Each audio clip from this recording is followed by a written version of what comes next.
बिस्मिल्लाहिर्रहमानिर्रहीम, अस्सलाम वालेकुम। ताज़ा तरीन मनाजिर और ताज़ा तरीन सूरत हाल आपको बताते हैं। इस वक्त डी चौक में बड़ी तादाद में लोग मौजूद हैं, कुछ गिरफ्तारियों की भी इतलात हैं, लेकिन असल खबर है ये है कि लोग पीछे नहीं हट रहे। और अली मीन गंडापुर वज़ीर आला खैबर पख्तूनख्वा के हवाले से तहरीक इंसाफ का यह कहना है कि उनको हब्से बेजा में रखा हुआ है, उनको अगवा करके रखा हुआ है, जबकि सरकारी ज़राए से खबर चलाई जा रही है कि नहीं, उनको किसी हिरासत में रखा हुआ, बेबुनियाद बातों पर कान ना धरें। तो फिर अली मीन गंडापुर कहाँ हैं? अंदर की खबर यह है कि उन पर प्रेशर है, उन पर दबाव है कि एहतजाज को मुअख्खर किया जाए, मुलतवी किया जाए। बैरिस्टर गौहर से भी यही मुतालबा था, लेकिन जो कमेटी है तहरीक इंसाफ की उसने इनकार कर दिया है। अगरचे धमकी दी गई कि आर्टिकल 149 के तहत विफाकी हुकूमत टेक ओवर कर लेगी खैबर पख्तूनख्वा में, यानी जिसको आप गवर्नर राज कह सकते हैं, वो लगा देंगे। लेकिन इस धमकी को भी मुस्तरद कर दिया गया है। यह भी इतलात है कि मुज़ाकरात चल रहे हैं और कोई अहम शख्सियत अडयाला जेल की तरफ भी गई है और शायद इमरान खान साहब के कुछ मुतालबात माने जा रहे हैं, जिसमें इमरान खान साहब की रिहाई है और इसके साथ साथ जो आईनी तरमीम है उसके हवाले से बातचीत चल रही है, मुस्बत बातचीत चल रही है। अभी तक इतलात के मुताबिक लोग पीछे नहीं हट रहे। इस्लामाबाद तो इस्लामाबाद, वहां पर जितनी बड़ी तादाद में लोग मौजूद हैं वहां अजीब मनाजर हैं। इस्लामाबाद के शहरी निकल आए हैं, पानी और खुराक फराहम कर रहे हैं, 2 वक्त का खाना 3 वक्त का खाना लेकर आ रहे हैं लोगों के लिए, जिससे जो हो रहा है वो मुजाहिरीन के लिए कर रहा है। लाहौर में भी मोमेंटम बनता चला जा रहा है, बनता चला जा रहा है। ये तक लोग कह रहे हैं कि ख्याल तो ये था कि लोग दिन में निकलेंगे, लेकिन रात को लोग ज्यादा निकल आए हैं। इतनी शेलिंग है जिसको आजादी पार्क कहा गया, मीनार पाकिस्तान, तो ग्रेटर इकबाल पार्क, वो पार्क, उसके इर्द गिर्द लोगों को आजादी का हक नहीं दिया जा रहा। इतनी शेलिंग है पुलिस की, इतनी शेलिंग है। लेकिन और भी मनाजर है जहां पुलिस वालों को खवातीन शर्मिंदा कर रही हैं। आप देखिए कि वहां गिरफ्तारियां भी हुई हैं, तो उसके बावजूद आप देखते जाइए कि मनाजिर क्या है। ये देखिए किस तरह लोग निकल रहे हैं, नारे लगा रहे हैं, पुरजोश हैं और हुकूमत के हाथ से सारा मामला निकल गया है। डी चौक में भी जश्न हो रहा है क्योंकि उन्होंने दिखा दिया कि हम यहां पहुंच गए हैं। इसके अलावा अब कहा जा रहा है कि लाहौर इस्लामाबाद की सड़कों पर यह इनकलाब है। एक और बहुत बड़ी खबर दे दूं मैं, अगर इस खबर का नहीं पता शहबाज शरीफ को, मरियम नवाज साहिबा को, तो सुन लें कि पूरे मुल्क में एहतजाज की कॉल दे सकती है तहरीक इंसाफ। ये मुतवक्के है। आप सोचिए, इनसे इस्लामाबाद कंट्रोल नहीं हुआ, पिंडी कंट्रोल नहीं हुआ, इनसे लाहौर कंट्रोल नहीं हुआ, तो क्या पूरे पाकिस्तान में अगर एहतजाज की कॉल आती है तो ये कंट्रोल कर सकेंगे? यकीनन नहीं कर सकेंगे। तो ये भी एक खबर आ रही है और उसके बारे में आपको आगाह कर रहा हूं। अब आप देखिए पुलिस वालों के साथ क्या हो रहा है। शर्मिंदा फिर रहे हैं, इसके पास पूरा गियर है, हेलमेट है और इसने जैकेट पहनी हुई है, लेकिन शर्मिंदा है। निहत्ती खवातीन के आगे वो शर्म दिला रही हैं कि तुम मरियम नवाज के नौकर मत बनो। ये खवातीन बोल रही हैं कि तुम मरियम नवाज के नौकर नहीं हो, हम अवाम हैं, हम पर तशद्दुद जुल्म ना करो, हम औरतें हैं और हमारे खून पसीने की कमाई से जो टैक्स दिया जाता है उससे तुम्हें तनख्वाह मिलती है। और वो बेचारा सर झुकाए, वो देखिए आगे बढ़ रहा है, उसके शायद कुछ अफसरान भी वहां पर हैं। देखिए खवातीन, बच्चियां निकली हुई हैं। ये मनाजिर हैं जनाब, और ये गालिबन लाहौर के मुझे लग रहे हैं मनाजिर हैं। और इसी तरह से दीगर खबरों में जनाब, मौसम इतना खराब हुआ कि डी चौक पर कानून नाफिज करने वाले इदारों के पास सिवाय महाज छोड़ने के कोई ऑप्शन नहीं था। डी चौक पीटीआई मुजाहिरीन के कब्जे में।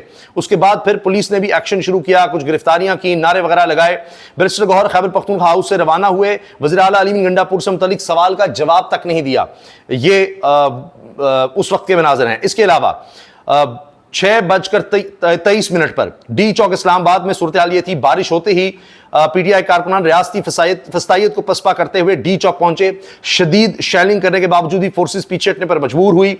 इस वक्त भी डी चौक कंटेनर की दूसरी तरफ शेल और रबर बुलेट्स फायर किए जा रहे हैं, लेकिन लोग पीछे नहीं हट रहे। और फिर कुछ वक्त के लिए पीछे आए तो कुछ को गिरफ्तार कर लिया जाता है जहां लोगों को कम देखा जाता है। डी चौक में जश्न का समा है। कारकुनान शदीद बारिश में डी चौक पहुंचे हुए हैं। ये उस वक्त के आप मनाजिर देख रहे हैं। इसके साथ ये देखिए लाहौर के मनाजिर, पीटीआई कारकुनान की नारेबाजी। अच्छा, पुलिस भी साइड पर खड़ी है, लेकिन जब पुलिस से ज्यादा मुजाहिरीन होते हैं तो पुलिस बेबस नजर आती है, लेकिन जो ही कहीं लोग कम नजर आते हैं तो फिर पकड़ धकड़ शुरू हो जाती है। घरों को भी नहीं बख्शा जा रहा, घरों में जाकर औरतों को गिरफ्तार किया जा रहा है, तहरीक इंसाफ की खवातीन को। ये देखिए, ये वो मनाजिर है। इस्लामाबाद के शहरियों का जज्बा देखें। डी चौक पर पेशावर से पहुंचने वाले कारवान के लिए पानी की केन भर कर पहुंच गए। 3 वक्त का खाना देने का भी ऐलान। तो लोग खुद से आगे आ रहे हैं। ये इसीलिए कह रहे हैं कि इनकलाब किसी कैफियत है। ये शहर ये मामला फैल रहा है। किस तरह रोकेंगे, कहां कहां कंटेनर लगाएंगे, कहां कहां इस तरह फस्तायत का मुजाहरा करेंगे। इसके अलावा ये डी चौक पर जश्न का समा। एक कारकुन के जज्बात इस तरह के थे, वो कह रहे हैं कि जी हम निकला है, इमरान खान को रिहा करो, रिहा करो। ये देखिए आप, ये देखिए کس طرح لوگ وہاں پر موجود ہیں. یہ 55 گھنٹے سے احتجاج کریں نکلے ہوئے ہیں.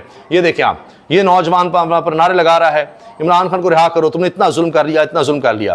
اور حکومت چونکہ باز تو آ نہیں رہی, اب حکومت نے ایک اور حرکت یہ کی, یہ دیکھیے کہ وکلاء کو گرفتار کیا, ان پر شیلنگ کی. اب لاہور بار ایسوسی ایشن کی طرف سے, لاہور ہائی کورٹ بار ایسوسی ایشن کی طرف سے اس کو کنڈیم کیا گیا ہے, اور پنجاب پولیس کا ایوان عدل میں داخلہ بھی بند کر دیا گیا ہے. عدالتوں میں نہیں آ سکیں گے پولیس والے. پیر کو بائیکاٹ کا اعلان کیا گیا ہے. اب لاہور کے وکلاء کی بھی بس ہو گئی ہے, تنظیموں کی بھی بس ہو گئی ہے. اور اس سے پہلے میں نے آپ کو بتایا پیر کو اسلام آباد میں تو پہلے ہی آل پاکستان وکلاء کنونشن بلایا گیا ہے, آج پشاور میں تھا. اچھا, اس کے علاوہ جناب عوام اگر یوں ہی ڈٹی رہی تو سلیکٹڈ اور قابض رجیم کے پاس بھاگنے کے سوا کوئی راستہ نہیں بچے گا. اب یہ صحافی رپورٹ کر رہے ہیں, جس طرح وہ دیکھ رہے ہیں اس کے بعد یہ ایک انقلاب کسی کیفیت وہ دیکھ رہے ہیں. اچھا, پھر تحریک انصاف نے کہا, جو میں نے آپ سے عرض کیا کہ جی حبس بیجا میں رکھا ہوا ہے علی بن گنڈا پور کو, اور وہ اس کی مذمت کر رہے ہیں. پھر پولیس کی opposition leader Malik Ahmad Khan Butcher کو گرفتار کرنے کی کوشش, پی ٹی آئی کارکنوں نے ملک احمد خان بچر کو چھڑوا لیا پولیس سے. یہ لاہور کی میں آپ کو بات کر رہا ہوں, مومنٹم بنتا جاتا ہے لاہور میں بھی, جو اسلام آباد میں آپ دیکھ رہے ہیں اسی طرح لاہور میں ہے. لوگ نکلتے آ رہے ہیں, آگ مچولی جا رہی ہے. اتنی شیلنگ کی جا رہی ہے کہ تاریخ میں کبھی نہیں ہوئی. اتنی شیلنگ ہو رہی ہے لاہور میں بھی, لیکن لوگ پیچھے نہیں ہٹ رہے. احتجاج کہیں بھی ختم نہیں ہوگا بلکہ بڑھے گا. سلمان اکبر راجہ نے بتا دیا, میں نے آپ کو بتایا ہے کہ اس کا دائرہ کار پورے پاکستان میں شہر گاؤں ضلع میں پھیلایا جا سکتا ہے. اور آپ دیکھیے جو لاہور اور اسلام آباد میں کنٹرول نہیں کر سکے, پورے پاکستان میں کیسے کنٹرول کریں گے. تو یہ بنگلہ دیش سے بھی آگے کی صورتحال بن سکتی ہے. یا آپ دیکھ لیجئے, اگر حکومت کو اس بات کا یقین نہیں آتا تو ابھی آپ پہلے سٹیٹمنٹس دیکھ لیں, آپ سے چند گھنٹے پہلے کی سٹیٹمنٹ دیکھ لیں, 2-3 دن پہلے کی سٹیٹمنٹس دیکھ لیں کہ ہم نمٹ لیں گے, یہ دہشت گرد ہیں, ہمیں نمٹنا آتا ہے. مریم نواز صاحبہ نے کہا تھا, اب کہہ رہی ہیں کسی رعایت کے مستحق نہیں ہے. ان کو کچھ پتہ ہی نہیں چل رہا کہ کیا ہو رہا ہے, ان کو سمجھ نہیں آ رہی کہ بات کہاں سے کہاں جا چکی ہے. کہا گیا تھا ڈی چوک کسی صورت پہنچ ہی نہیں سکیں گے, یہ اسلام آباد میں نہیں انٹر ہو سکیں گے, ان سے آہنی عادتوں سے نمٹیں گے, ان کو چھوڑیں گے نہیں. دیکھیے ان کے ساتھ کیا ہوتا ہے. لوگ پہنچ گئے اور اب لیڈر وہاں پر نہیں ہے. اعظم سواتی کے سپرد کیا گیا, کوئی علی بن گنڈا پور کو حبس بیجا میں رکھا ہوا ہے, اعظم سواتی کا پتہ نہیں لگ رہا. لیکن جب کوئی لیڈر نہیں ہوگا تو حالات زیادہ خطرناک ہو سکتے ہیں, کیونکہ پھر ایک موب کی طرح لوگ ہو جاتے ہیں. کیونکہ علی بن گنڈا پور نے کہا تھا ہم نے کچھ توڑ پھوڑ نہیں کرنی, ہم یہاں پہنچ گئے ہیں, پرم رہنا ہے. اب کون ہے جو ان کو یہ بات سمجھائے گا اگر ان کے خلاف شیلنگ ہوگی, ان پر تشدد ہوگا, گرفتاریاں ہوں گی. اچھا, اس کے علاوہ جناب مینار پاکستان کے ارد گرد عمران خان کے حق میں نعرے بازی ہے, پولیس بے بس نظر آ رہی ہے, لوگوں کی تعداد بڑھتی چلی جا رہی ہے, لوگ اور زیادہ پہنچ رہے ہیں پورے لاہور سے. اب مینار پاکستان کی طرف لوگوں کا رخ ہے, کیونکہ عمران خان نے یہ پیغام دیا تھا کہ علی بن گنڈا پور کو جوائن کرو اور مینار پاکستان بھی پہنچو. لوگ پہنچ رہے ہیں. 55 گھنٹے سے زیادہ ہو گئے ہیں لوگوں کو سڑکوں پر, 55 گھنٹے سے زیادہ. جو خیبر پختونخوا سے قافلہ نکلا, اس سے پہلے جس طرح اسلام آباد میں پنڈی میں لوگ نکلے, اسلام آباد میں ڈی چوک میں اس سے پہلے ہی آئے, تو آپ نے دیکھا کہ اتنی دیر سے لوگ سڑکوں پر ہیں, ایسا کبھی پہلے نہیں دیکھا گیا. اور یہ کوئی دھرنا نہیں ہے, یہ مسلسل احتجاج ہو رہا ہے. اچھا, اس کے علاوہ جناب کہا جا رہا ہے کہ پی ٹی آئی نے حکومت اور ان کے ہینڈلرز پر واضح کر دیا ہے کہ احتجاج صرف 2 صورتوں میں ہی ختم ہوگا. عمران خان کو فی الفور رہا کیا جائے اور آئینی ترمیم میں قاضی فائزہ کے لیے کوئی گنجائش نہیں ہوگی. اچھا, پنجاب پولیس نے وکلاء کے گھروں پر حملہ کر کے اعلان جنگ کیا ہے. وان دل میں شیلنگ کر کے پولیس نے فسطائیت کا ثبوت دیا. صدر لاہور ہائی کورٹ بار ایسوسی ایشن. آخر میں جناب یہ منظر بھی دیکھ لیں, پولیس والوں کو کسی جگہ اکٹھا کر کے وہاں ان سے نعرے لگوائے جا رہے ہیں. یہ اسلام آباد پولیس ہے اور ان سے نعرے لگوائے جا رہے ہیں. بس یہی اب پولیس کا کام رہ گیا ہے. یہ ہے جناب تازہ ترین اپڈیٹس, تازہ ترین صورتحال اور تازہ ترین مناظر جو ہم نے آپ کو دکھائے ہیں. انشاءاللہ اسی طرح آپ کو اپڈیٹ رکھیں گے. آپ سے گزارش ہے ہمیں سپورٹ کرتے رہیے, انڈیپینڈنٹ جرنلزم کو, آزاد صحافت کو سپورٹ کریں. دعاؤں کی درخواست ہے. اللہ حافظ.